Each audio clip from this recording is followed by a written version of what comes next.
О спорте. Сыктывкарский строитель минимально уступил архангельскому воднику. Матч в столице Поморья завершился со счетом 2-3.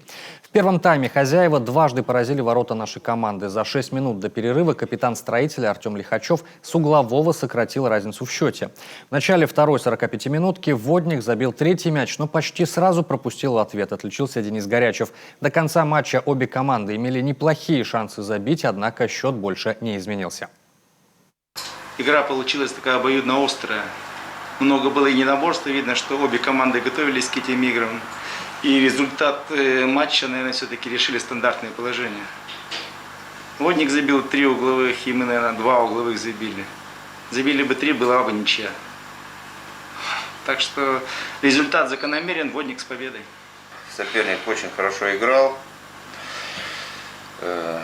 очень хорошо оборонялся, мы не смогли взломать оборону строителя. Хорошо, что реализовали стандартные положения на 1 больше, чем соперник. Я очень рад, что мы выиграли.